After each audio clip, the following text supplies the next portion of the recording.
All right, buckle up, everyone, because today we are diving headfirst into the latest season of Singles Inferno.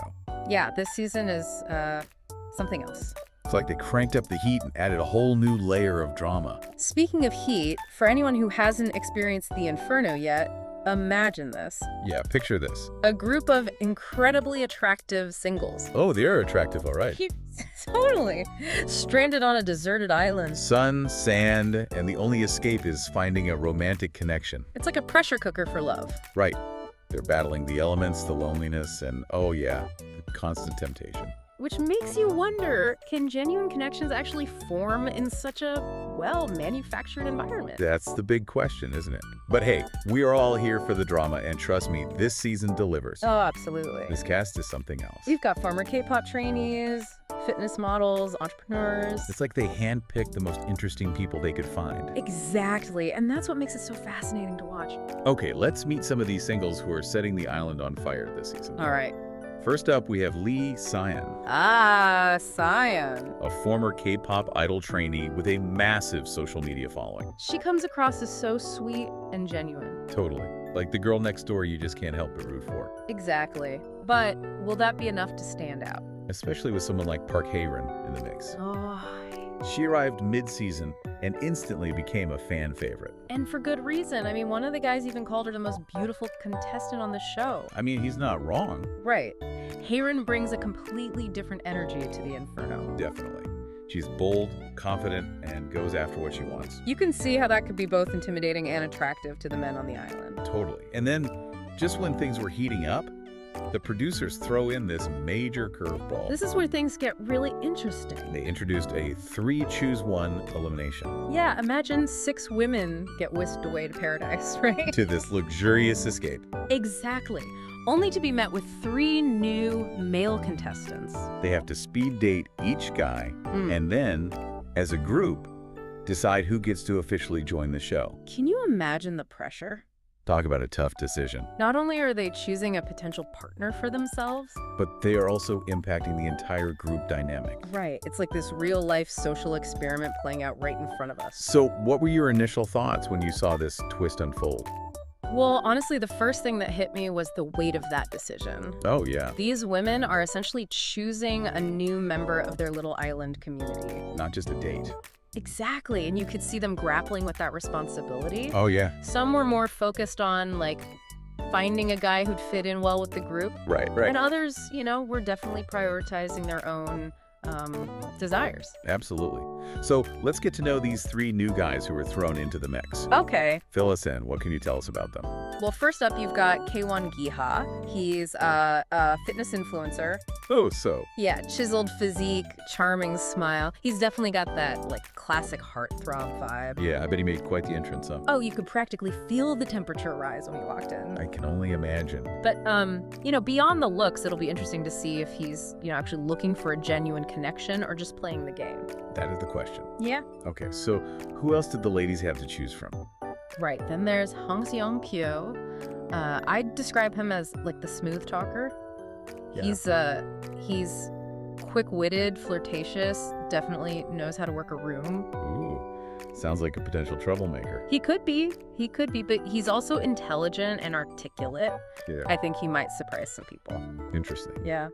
The question is, can he back up his charm with, you know, actual substance? Okay, so we got the heartthrob and the smooth talker. Who's the third guy? All right, last but not least, there's An Jong-hoon. He's a restaurateur. Yeah, he's got this quiet confidence, you know, kind demeanor. I think a lot of viewers are going to find him appealing. Ah, the strong, silent type. Always a classic. Exactly. He seems like the kind of guy who observes carefully, chooses his words thoughtfully, which in this setting, you know, where everyone is vying for attention, could be a real breath of fresh air. That's true. So we've got a fitness influencer, a smooth talker, and a thoughtful entrepreneur. Yeah. Quite the lineup. Quite the lineup, yeah. And remember, the women had to, you know, collectively decide which one of these guys gets to stay on the island. What do you think were some of the factors that influenced their decision? Well, I think they were definitely considering how each guy would fit into the existing group dynamics. Oh, for sure. You know, would he shake things up, cause conflict, or bring a sense of, like, harmony? Right, it's like they're trying to solve a social puzzle. Exactly. Now, I can't help but wonder how our two fan favorites, Sinean and Haerin, approach this. Because their personalities and relationship styles seem so different. That's a really great observation. Yeah. Because Sayan, with her, gentle nature, might have gravitated towards someone who wouldn't disrupt the existing harmony, Right. like maybe Jonghoon.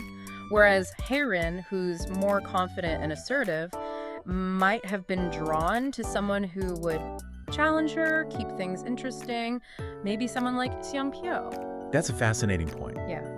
So it's not just about finding a romantic connection. Yeah. It's also about how that connection impacts the group as a whole. Exactly. And I think that's one of the things that makes this show so compelling. It's not just about watching people fall in love, It's about observing how they navigate these complex social dynamics and make decisions under pressure. Right. So it's even though it's this constructed reality, there's still a lot we can learn from it. Absolutely. About ourselves, about relationships, about group dynamics. Totally. Okay, so we've met the players, we've explored the twist, we've analyzed the potential fallout. Yeah. But here's the burning question. Okay. Why should our listeners care about all of this?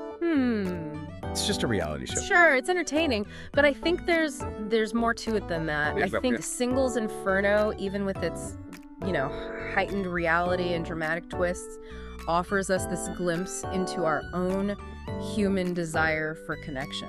Yeah.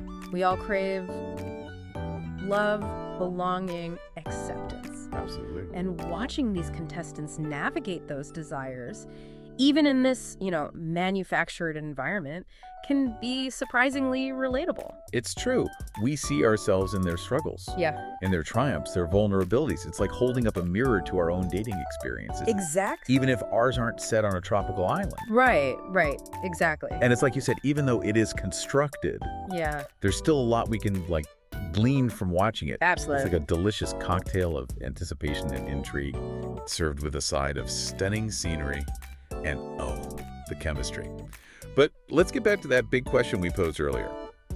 Can genuine connections really form in an environment like Singles Inferno? It really makes you think, right? Yeah. On one hand, you have this incredibly artificial setting. Right. Cameras everywhere. Producers pulling the strings. Exactly. It's easy to be cynical Oh, totally. and assume that everything is just staged. Yeah. But then you see these moments of vulnerability, Right. the genuine laughter, Mm-hmm. the shared glances. It's Yeah. maybe, just maybe, Yeah. real feelings can develop, It's possible. despite the artificiality of it all. I think that's what keeps people coming back for more. It is. It's that, are they, aren't they? Yeah. We're all amateur detectives Total. trying to solve the mystery of love in the inferno. Exactly. Speaking of mysteries, Okay. let's get back to our fan favorites. All right. Lee Sing, Park Haerin. Mm-hmm. Do you think either of them has a real shot at finding love on the island? They both possess qualities that make them incredibly desirable partners. Oh, yeah. I mean, they're intelligent, they're compassionate, and obviously they're both very, very attractive. Yes. But their approaches to love are so different. It's true. Sian seems to prioritize emotional connection and building trust, while Haerin is much bolder, more adventurous, maybe even a little impulsive.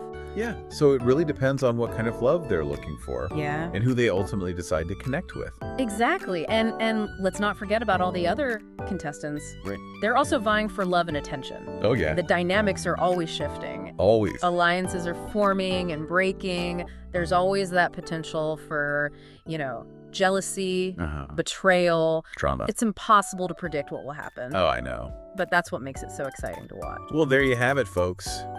We've taken a deep dive into the fiery world of Singles Inferno Season 4. We did it. We met the contestants, explored the challenges, analyzed that new twist, and I think really pondered the big questions about love and connection in the age of reality TV. Definitely. So, as you continue watching this season, pay attention not only to those romantic entanglements, Right. but also to those subtle social dynamics that are always at play. Yes. Observe how those contestants navigate their relationships, compete for that attention, and ultimately reveal their true selves under the pressure of the inferno. So true. And remember, Yeah. even though it is a reality show, Mm-hmm. the emotions and the desires Yeah. are very real. Mm. So grab your popcorn, settle in, Get ready for a wild ride. I'm ready. Until next time, happy watching.